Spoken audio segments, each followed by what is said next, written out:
নমস্কার বন্ধুরা, সকলে কেমন আছেন? আশা করছি সবাই ভালো আছেন, সুস্থ আছেন। আজও একটি রেসিপি নিয়ে চলে এলাম।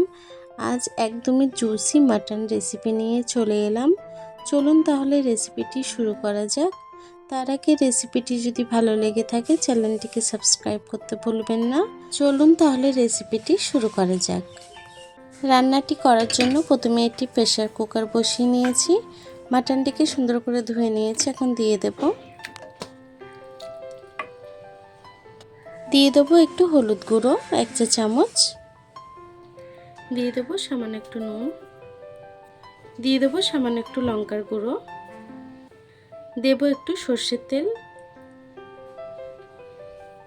এখন সব কিছুকে মাংসের সাথে একটু মিক্স করে নেব।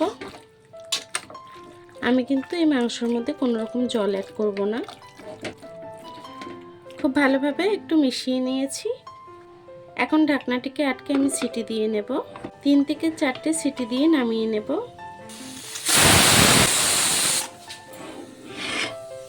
কড়াইটি বসিয়ে নিয়েছি।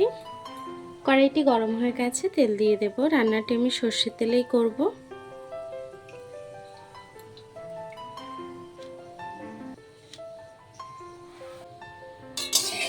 তেলটি গরম হয়ে গেছে, আলুটি ভেজে নেব।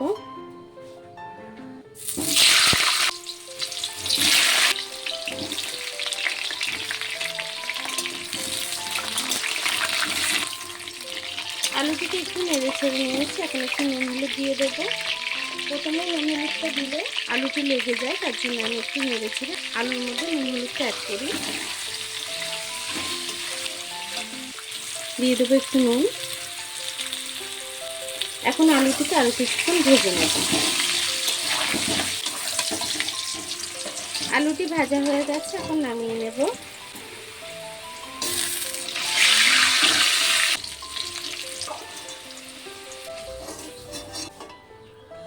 এই তেলের মধ্যে দিয়ে দেবো 2টো তেজপাতা, দিয়ে দেবো গোটা গরম মশলা। গোটা গরম মশলাটাকে একটু নেড়ে ছেড়ে আমি পেঁয়াজ দিয়ে দেব।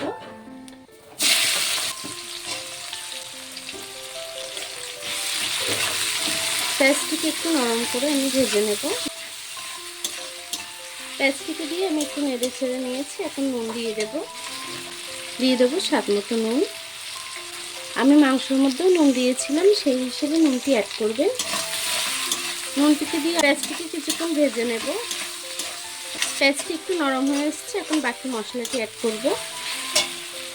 দিয়ে দেবো রসুন বাটা 1 চা চামচ, দিয়ে দেবো আদা বাটা 1 চা চামচ। আদা রসুনটাকে দিয়ে একটু নেড়ে ছেড়ে রান্না করে নেব যতক্ষণ আদা রসুনের কাঁচা গন্ধটি না চলে যাচ্ছে। আদা রসুনটাকে দিয়ে কিছুক্ষণ নেড়ে ছেড়ে নিয়েছি। আদা রসুনের কাঁচা গন্ধটি চলে গেছে। এখন বাকি মশলাটি অ্যাড করব। দিয়ে দেবো জিরে আর গোলমরিচ বাটা 2 চা চামচ, দেব সামান্য একটু জল যাতে মশলাটি পুড়ে না যায়।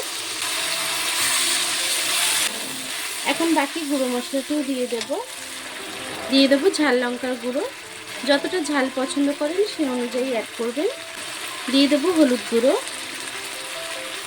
এখন সব কিছুকে সুন্দর করে কষিয়ে রান্না করে নেব মশলাটিকে, যতক্ষণ মশলা দিয়ে তেল না ছাড়ছে। মশলাটি কষানো হয়ে গেছে। এখন একটু খাসির চর্বি আছে, সেটি দিয়ে দেব মশলার মধ্যে।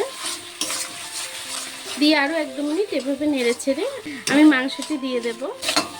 মশলাটি খুব ভালোভাবে কষানো হয়ে গেছে। এখন আমি মাটনটি দিয়ে দেব।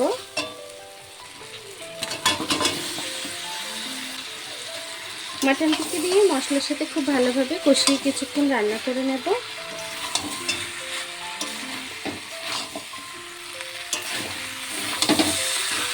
মাটনটিকে মশলার সাথে ভালোভাবে নেড়ে ছেড়ে কিছুক্ষণ কষিয়ে নিয়েছি। এখন ভেজে রাখা আলুটিও দিয়ে দেব।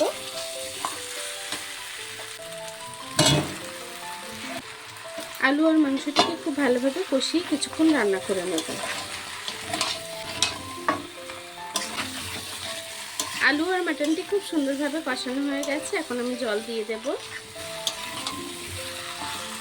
মাটনটি প্রেসার কুকারে সিটি দিয়েছিলাম, তার থেকে একটু জল বেরিয়েছে, সেটি দিয়ে দেব।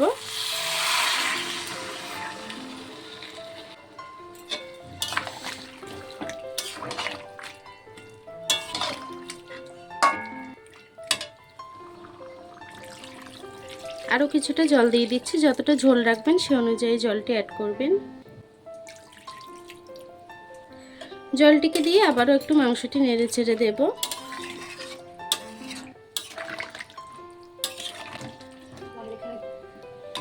এখন তরকারিটিকে হতে দেব।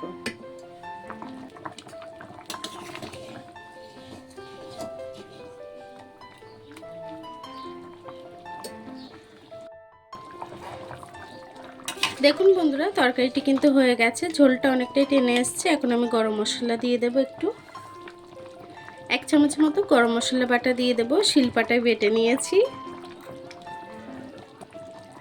গরম মশলাটাকে দিয়ে আবারও একটু নেড়ে ছেড়ে আরও 1-2 মিনিট আমি তরকারিটি রান্না করে নেব।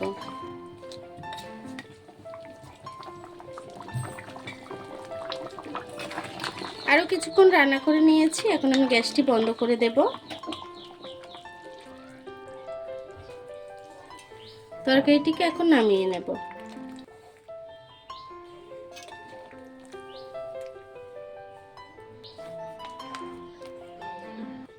দেখুন বন্ধুরা, আমার মাটনটি কিন্তু রান্না হয়ে গেছে।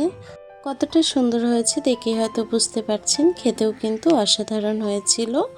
দেখুন কতটা জুসি। আমার এই রেসিপিটি যদি ভালো লেগে থাকে চ্যানেলটিকে সাবস্ক্রাইব করে পাশে থাকবেন। আর এতক্ষণ ধরে আমার ভিডিওটি দেখার জন্য আপনাদেরকে অসংখ্য ধন্যবাদ। সবাই ভালো থাকবেন, সুস্থ থাকবেন।